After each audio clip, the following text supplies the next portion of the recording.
Bitcoin finds a new consolidation range before an attempt at 100K. What's up, guys? Hope everybody had a fantastic weekend and the green P&L continues. It's been actually a pretty good weekend. Hope you enjoyed it too. Price action has actually been holding in a really nice range here. Last week, we talked about the Bitcoin's post-election run. It was a huge, super fast rip from our prior 2021 all-time high, literally up into the stratosphere, into the low 90s. I think our all-time high right now is around 93.4K. We pulled back from that just a little bit. And I'm okay with that. That's actually a good thing. Last week we talked about that rapid rise and had concern that it might not be sustainable. But because we're optimists here in the crypto world, thought we would take a look at what it would, what needed to happen for Bitcoin to reach 100K by Thanksgiving. And I actually had the trajectory that we were on at the moment. As of Friday anyways, really had us on pace to do that by this Wednesday. Well, hate to break it to you, but kind of happy to report that things have pulled back a little bit and that we're consolidating here. So we're not still on that same trajectory. I'm going to show you what that looks like, and then we'll take a deeper dive into the charts and see where things might go from there. And sure, it's still possible. I just don't know that that's a high probability move before Thanksgiving, but I'll show you what needs to happen for that to, come to fruition. And, what happens when Bitcoin consolidates? Well, quite often we see altcoins start to soar. And there's certainly been a pretty good run for a lot of altcoins here lately. That's starting to get a little bit select, I should say. So we'll take a look at some of the things that are moving and see if we can get some bearing on what's going on moving forward. So let's start, of course, by sharing some charts. Before we do so, though, as usual, do me a favor. If you like the streams, smash some buttons, hit the like, hit the share. Help me grow this channel, and by all means, share a comment in that regard. Live chat is open. Hey, Jerry Gringo, good to have you with me. Appreciate the follow and the support. And for anybody else that wants to chime in, if you've got questions, if you've got insights you want to share, we'd love to hear it. Always enjoy engaging with the audience. Now, let's get into sharing charts. And we're going to start here on whatever I have open at the moment, which looks like it is Fire Charts. Oh, surprise, surprise, right? So let's take a look at Fire Charts and see if there's any changes here in development and in liquidity placement. And we'll take a look also at the candle chart, and I'll show you what I was referring to. And as you can see here, there's still a lot of liquidity, 109 million stacked there at the 100K mark. We have solid asks also stacked at 95K. That's about 58 million there, and another 45 million here, right here in our pretty much right up in our grill at 93, just below the all-time high.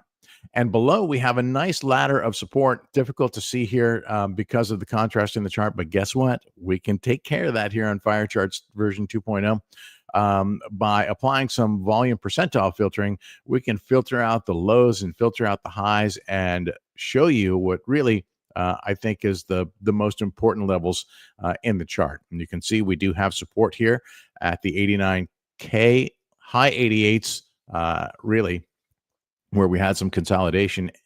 And I'm going to zoom out and see if there's anything that's like really changed here in the grand scheme of things over the weekend, and it hasn't. Lots of, obviously, ladder of asks up above to that 100K mark, and not a whole lot below us. So hopefully we stay up here in this elevated range and eventually work our way up to and through this. Now I want to take a look over at the candle chart and revisit that trend that we were discussing last week. This is the 4-hour chart. You guys know that I mostly deal with higher time frames, but this is pretty interesting here. This was the 4-hour chart as of last week, actually starting earlier in the month, but we were on just this rapid rise. This is really from election day, right? This was a day before the election when things bottomed out, just below that 2021 top. And then we started seeing things move. election day, things popped out here with a big 7% candle. That was a 4-hour candle, by the way. Um, and we just saw this progression continue with a test of support not once, twice, three times here, and several more times here on this trend line. Well, that trend line broke over the weekend.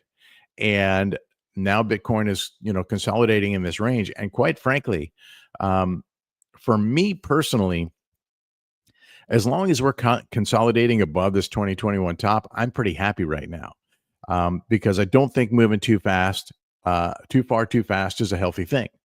Um, Now, would I like to see us break this 100K mark? Absolutely. There's not a Bitcoin trader on the planet that doesn't want to see that happen at some point in time. Even the bears will at some point in time go into hibernation. If most of them should have already done so, but you know, people have a hard time learning lessons. People like to get knocked on the head a couple of times, and so there are still plenty of people trying to short. And quite frankly, those are risky bets.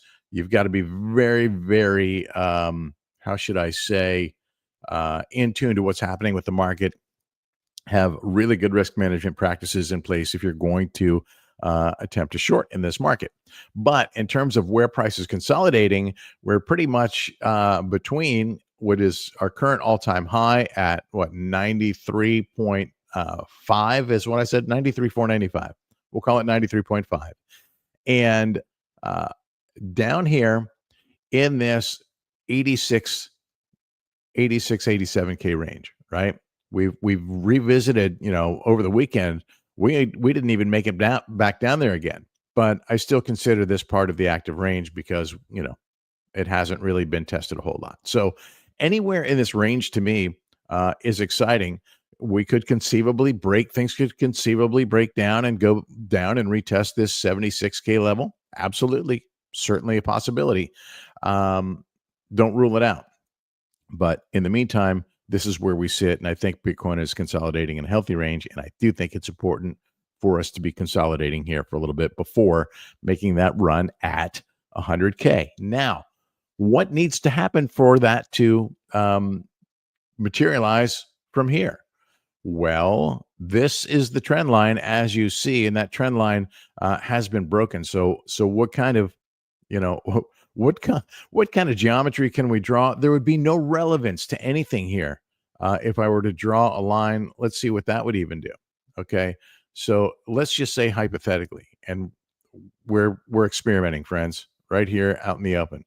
By Thanksgiving, Thanksgiving is coming up on Thursday, the 28th. So we would need to see a 100K mark around here, right? So 100K, 100K, 100K on Thanksgiving would have that line around here. See, there's just nothing in the chart to really make that happen. Um, Not even. I'm trying for you. You can't if it's not there, it's not there, and you can't make something you know materialize just by drawing lines if there's no real relevance to them. I'm just kind of looking for what the trend is that Bitcoin would need to stay above to get there by Thanksgiving. Again, let's say we drew it from here, and this is Thanksgiving here, and we'd have to be all the way down here. Okay, so lots of little bit of leeway actually. But as I said, there's nothing relevant in the chart to draw this line to. So this is literally just speculation that Bitcoin would need to stay above this line before Thanksgiving to hit 100, by Thanksgiving to hit 100K on Thanksgiving. That's quite frankly not worth anything, in my opinion. But I thought it was neat to kind of draw that line and see if we could make something happen. It didn't. All right, so we're not going to force it. So what is happening here this week? We do know that altcoins are doing pretty well. ETH had a bit of a run and a pullback. Matic is another one that I like. Look at what's happening here. I got Matic pulled up on the MTF mean reversion indicator, and excuse me. Look at the run that this thing has had. This is dating back to the 12th. We've had a series of mean reversion signals. For those not familiar, mean reversion is a um, is a deal where, price, for those who don't know how mean reversion works, when price springs away from mean, it likes to spring back to mean, and that happens in both directions. This grid here shows mean here in the middle. That's the center line. Obviously, we were looking for dips, so we're buying deviations away from mean.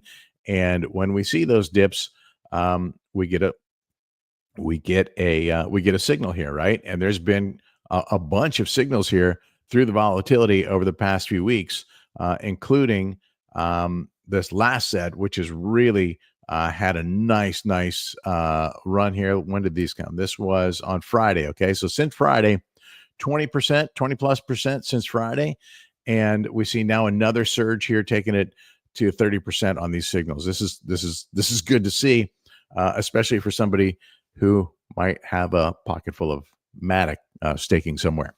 What else? Litecoin made some interesting runs last week. It has cooled off just a little bit. It's hitting some support. Excuse me. It's hitting some resistance in really predictable places, including it hasn't even made it yet to the 200-week moving average, which I'm anticipating running into some strong resistance up at this level. But I have targets much higher, right? Long-term investment strategy going on this trade, or at least a longer-term position going on in this trade. I'd like to see it at the very least. I'm looking to, start scaling into some profits here at the 200-week moving average. And then, of course, if we get into this golden pocket, that's a different set of circumstances, right? A rejection, okay. We would take our money before we fell back out. But if we could break this golden pocket here, that's the range between the 0.5 fib and the 0.618, I would look at potential profit targets here. And if there's a breakout, then a chance to go back to the all-time high and potentially even beyond, right? That could be a beautiful trade here, just from where it sits right now. That's 43% to the point. Well, let's go. It's 18% to the 200-week moving average. It's 44% to the 0.5 fib.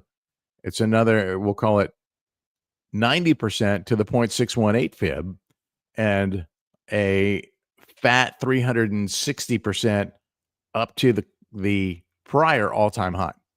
In other words, lots of room on that trade for anybody interested, or anybody that has been holding on to Litecoin for a while. What else would we like to see? I'm getting a lot of pings on HBAR. So let's take a look at that one. I literally have not even charted this thing yet, but let's see what we have. I don't even remember the last time I have looked at HBAR, to be honest with you. So let's see if I just happen to have anything up on a chart. I don't think I've looked at this one in a long time, if ever, to be honest with you. But look at the rip that it's having since November 5th. This is insanity right here. Look at this. Yeah, how about that? Nice. Nice one. Anything else you guys want to look at? If you want to throw me a couple others while I'm fumbling around the charts. By the way, ETFs had a bit of an unloading on Thursday and Friday of last week. BlackRock did buy again Thursday. They were dormant on Friday. Going to be interesting to see if those that sold regret that decision as we find ourselves in this consolidation range. Let's go back to the trend precognition chart and see if there are any other alts that we want to check out. I mean, this is a monumental run for some of these alts here right now, and hopefully we can catch some of those. Let's see what the old dog coins are doing, right? Um, of course, I have some interest in Doge. I've never been a real dog coin holder, but in light of Elon's position, both in Doge and his position with the government, the um, Department of Government Efficiency, that he's God knows how long he waited to put that acronym together, looking for a use case for Doge. We still don't have a use case for Doge, by the way, but who knows if one could potentially come out of this. So Doge cooling off a little bit after its big run. Uh, will be interesting to see if it returns to form and if it too can go after all-time highs. How about the other dog coin or dog shit coins, as I like to refer to them? No denying that these coins make people some money.